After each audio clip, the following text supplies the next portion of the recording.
بسم اللہ الرحمن الرحیم إن الذين آمنوا والذين هادوا والنصارى والصابئين من آمن بالله واليوم الآخر وعمل صالحا فلهم أجرهم عند ربهم ولا خوف عليهم ولا هم يحزنون۔ وآیت البقرہ آیت نمبر 62 سے ترجمہ۔ بڑی اہم آیت ہے، بہت سارے سوال اس آیت کے بارے میں آتے ہیں، توجہ فرمائیے۔ ان الذین آمنوا والذین ہادوا والنصارى والصابئین من آمن باللہ والیوم الآخر وعمل صالحا، یقیناً وہ لوگ جو ایمان لے آئے ہیں اور وہ لوگ جو یہودی ہیں اور جو نصارہ ہیں، مسیحی ہیں اور جو صابئین ہیں۔ عام طور پر انہیں لوگ غلط فہمی میں ستارہ پرست کہتے ہیں۔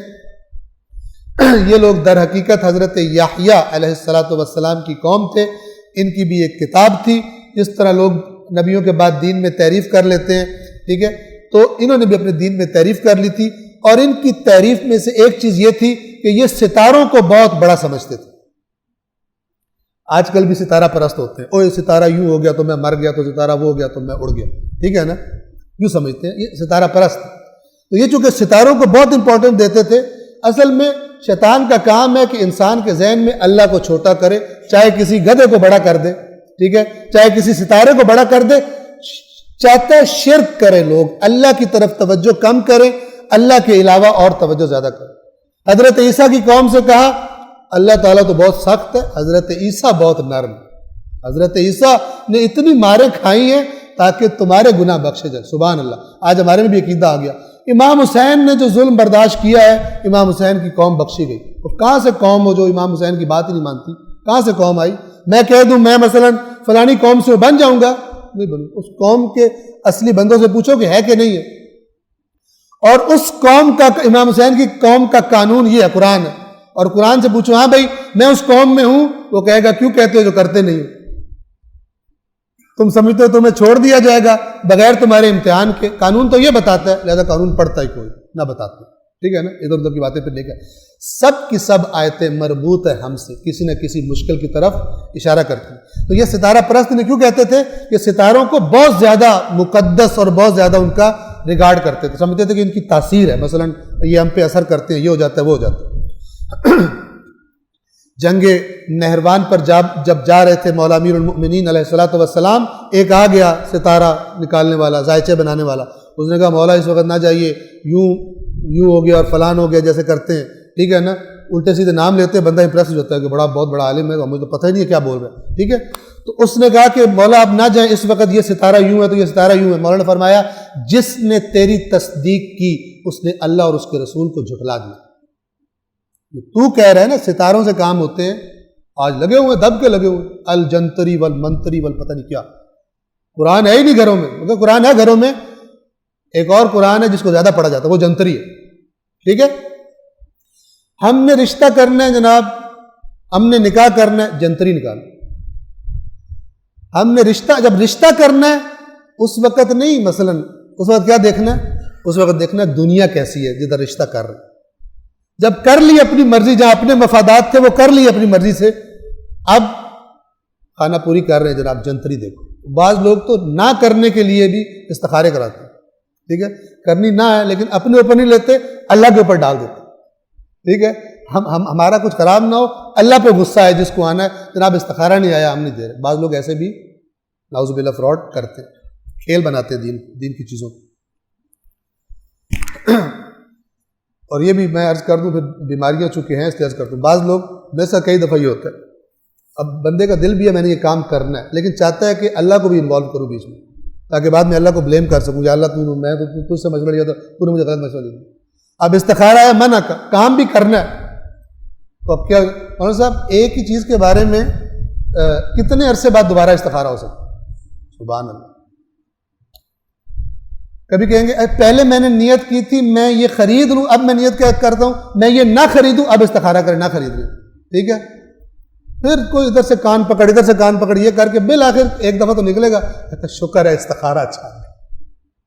اللہ کے ساتھ مذاق بنا رہا ہے، اپنا کام کرنا ہے لیکن بندوق چلانی مثلا کسی اور کے کندھے پہ، اللہ تبارک و تعالیٰ کے کھاتے میں ڈال. یہ استخارے کا مطلب ہی نہیں. استخارہ یا تو کرو نہیں، ٹھیک ہے نا. جو مقام ہمارے معاشرے میں استخارے کا وہ ہے بھی نہیں شریعت میں. عقل دی اللہ نے کام کرو کہ میں کہا کرتا ہوں. یہ جو دنیا کا سارا مال جمع کر کے بیٹھ گئے ہیں، جو سودے کرتے ہیں، کمائی کرتے ہیں، استخارے کرتے ہیں. مائکروسافٹ کمپنی کا مالک استخارے کرتا ہے؟ بتائیے مجھے. یہ جو وہ امبانی ہے یہ استخارے کرتا ہے؟ بتائے نا. وہ جو چائنا میں اتنا بڑا پیسہ بنا کے بیٹھا ہے وہ استخارہ کرتا ہے. مولانا صاحب اس نے پاس رکھے ہوئے ہیں، کھولو بھائی استخارہ کو، مولانا صاحب یہ سودا کرنا ہے، یہ کرنا ہے، کروں نہ کروں. استخارے کرتے ہیں. ہم استخارے بھی کرتے ہیں، ان سے پیچھے بھی رہ گئے. اور بعض اوقات ہم اتنے گر جاتے ہیں کہ کسی کو نہ کرنے کے لیے بھی استخارے کا بہانہ بنا دیا. استخارہ نہیں ہے. نعوذ باللہ من ذالک. اب یہاں پر توجہ فرمائیں. یقیناً وہ لوگ جو ایمان لا چکے، یہ ان لوگوں کی بات ہو رہی ہے، ان گروپس کی بات ہو رہی ہے جو اس وقت معاشرے میں موجود تھے. ایک کون تھے؟ جو رسول اللہ پر ایمان لا چکے، مسلمان ہو چکے. دوسرے یہودی، تیسرے مسیحی، چوتھے سابعین. یہ ادیان اس سرزمین پر گویا جانے پہچانے تھے، یہ افراد موجود تھے. اس آیت کا میسج بہت زبردست ہے. وہ میسج کیا ہے؟ ان چاروں کے نام لیے اور پھر کہا من آمنا، جو ایمان لایا. کیا مطلب ہے؟ یا اللہ نے تو شروع میں کہا تھا جو ایمان لا چکے ہیں، پھر کہہ رہے ہیں جو ایمان لایا. یہ دو ایمانوں کا فرق ہے. ایک ہے کہنا میں ایمان، کلمہ پڑھ لینا، رسول اللہ کا کلمہ پڑھ لیا، بعد میں رسول اللہ کے بچے ذبح کر دیے، یہ بھی ایک ایمان ہے. رسول اللہ سے سنا ہوا تھا یہ جوانان جنت کا سردار ہے، اس کو ذبح کر دیا، پھر بھی ایمان باقی ہے. ٹھیک ہے نا. پھر بھی بعض لوگوں کے نزدیک مثلا رضی اللہ تعالیٰ بھی ہو جاتا ہے ذبح کرنے والا، کیونکہ ان دو ایمانوں کا فرق نہیں سمجھے. ایک ہے کہ اللہ نے رکھ دیا کہ ہاں جس نے کلمہ پڑھ لیا وہ آ گیا دین کے دائرے میں، چاہے وہ عبداللہ ابن ابی جیسا منافق بھی کیوں نہ ہو، اس کو بھی کافر نہیں کہا جائے گا. رسول اللہ کا دین یہ ہے، قرآن کا دین یہ ہے. توجہ فرما رہے، کھلا واضح ہے بالکل. تو کیا ہوا؟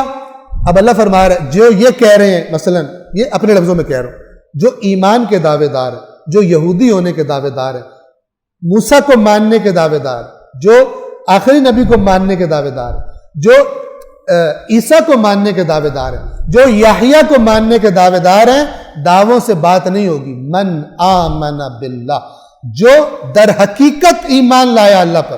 اور چونکہ بات چاروں کی ہے لہذا رسول کا تذکرہ نہیں کیا. فرمایا من آمن باللہ والیوم الآخر، اور آخرت کے دن پر. اللہ پر ایمان لایا پھر بھی خرابیاں کرے گا جب تک کہ اسے پتہ نہ ہو کہ میرا حساب ہونا، آڈٹ ہونے میرا. والیوم الآخر، اور تیسرا وعمل صالحا، اور اس کا عمل بھی اچھا ہے، عمل بھی صالح. فلہم اجرہم عند ربہم، یہ ہیں وہ جن کا اجر ان کے رب کے پاس ہے، جن کا ایمان ہے، حقیقی ہے، جن کا عمل بتاتا ہے کہ یہ مومن ہے. فلہم، اس قرآن کی آیت کو، ان آیات کو ساری دنیا کے لوگ سر پہ یہی قرآن رکھ کے کھڑے ہو جائیں کہ نہیں اس میں شارٹ کٹ ہے، کوئی شارٹ کٹ نہیں. اللہ کا قرآن باطل اور لغو نہیں ہے. باقی باتیں جو اس کے خلاف ہوتی ہیں وہ لغو اور باطل ہے. کہ انسان اپنی خرابی کرنے کے لیے، شارٹ کٹ نکالنے کے لیے اس کو وہ باتیں زیادہ اچھی لگتی ہیں. سامری کا پیکج زیادہ اچھا لگا، موسیٰ کے معجزے بھول گئے، موسیٰ کی باتیں بھول گئے، سامری کے پیچھے چل پڑے کیونکہ آزادی مل رہی تھی اپنی موج کرنے کی. وَلَا خَوْفٌ عَلَيْهِمْ وَلَا هُمْ يَحْزَنُونَ، ان کا اجر ان کے رب کے پاس ہے، نہ انہیں کوئی خوف ہوگا قیامت میں، نہ انہیں کوئی غم ہوگا. نہ کہ جو دعویٰ کرے میں یہ ہوں، میں فلان ہوں. یہ کیوں کہہ رہے؟ ان کے عقیدے بنے ہوئے تھے. یہودی کہتے تھے ہماری جنت، عیسائی کہتے تھے ہماری جنت تمہاری نہیں ہے. یہودی ان سے کہتے تمہارے ہاتھ پلے کچھ نہیں ہے، وہ یہودی سے کہتے تمہارے ہاتھ پلے کچھ نہیں ہے. اس طرح کے آج شیعہ کہہ رہے سنی کے ہاتھ پلے کچھ نہیں ہے، سنی کہہ رہے شیعہ کے ہاتھ پلے کچھ نہیں ہے. اللہ کہتا ہے وَأَنْتُمْ تَتْلُونَ الْكِتَابَ، یہ شیعہ سنیوں کے لیے بھی ہے.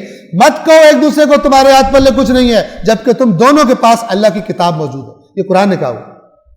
وقالت اليهود ليست النصارى على شيء وقالت النصارى ليست اليهود على شيء وهم يتلون الكتاب، کہ جس کے پاس خدا کی کتاب ہے تم احمق کو کہہ رہے ہو اس کے پاس کچھ نہیں ہے. اگر شیعہ کہے سنی کے ہاتھ پلے کچھ نہیں ہے احمق ہے، اگر سنی کہے شیعہ کے ہاتھ پلے کچھ نہیں ہے احمق ہے. اس لیے کہ اللہ کی کتاب دونوں کے پاس، جس کے پاس اتنا بڑا خزانہ ہو احمق کو کہتے ہو ہاتھ پلے کچھ نہیں، کیونکہ تم جاہل ہو، کیونکہ تمہارے اندر نفرت کا بارود اور زہر بھرا گیا ہے اس لیے تم ایک دوسرے کو جہنمی سمجھتے ہو، تمہیں مزہ آتا ہے جہنم میں پھینک کر لوگوں کو سن کے ایسی باتیں تمہیں مزہ آتا ہے، ایسے خطیب تمہیں اچھے لگتے ہیں، اس لیے تمہارا یہ مزاج بنا ہوا، ورنہ اللہ کی کتاب ہے مت کو ہاتھ پلے کچھ نہیں، بلکہ اللہ کی کتاب دونوں کے پاس ہے، مل کے بیٹھ جاؤ، وہ تو مل کے بیٹھنے کی بات ہے، مل کے بیٹھتے نہیں، ہر چیز سیپریٹ کر لی، سمجھتے ہیں فرقہ پرست کون ہوتا ہے، سمجھتے ہیں میری ایک بات بھی اگر کامن ہو گئی نا دوسرے کے ساتھ تو میں تو گیا، میں تو باطل ہو گیا، اس کا کچھ بھی صحیح نہیں ہے، لہذا میرے ساتھ تو میری سب باتیں صحیح ہیں تو ہمارا کچھ بھی کامن نہیں ہے۔ جہالت، کرپٹ، جو نفرت سے بھرے ہوئے زہریلے جو علماء نما افراد وہ یہ کام کرتے ہیں، اور بیچاری پبلک اس یہودی پبلک کی طرح جو تورات سے کٹی ہوئی تھی، کہتے واہ واہ سبحان اللہ، کتنی زبردست باتیں ہو رہی ہے، ہم جنت میں باقی سارے جہنم میں، سبحان اللہ۔ عمل کا میدان دیکھا جائے تو پاکستان کے محکموں میں شیعہ بھی رشوت کھا رہے ہیں، سنی بھی کھا رہے ہیں، دیوبندی بھی کھا رہا ہے، بریلوی بھی کھا رہا ہے، سب حرام کھانے میں فاستبقوا الخیرات، سبقت لے جاؤ ایک دوسرے سے، لیکن جب دین کا نام آئے گا، دین رہ گیا لڑنے کے لیے سے۔ یہ ساری کی ساری یہ مسائل اللہ کی کتاب حل کر سکتی ہے، بشرطے کہ اللہ کی کتاب کو قائم کیا جائے، باقی چیزوں کو اس کے سائے میں لے کر آیا جائے۔ اصل بات پڑھیے محمد والے۔ صدق اللہ العلی العظیم۔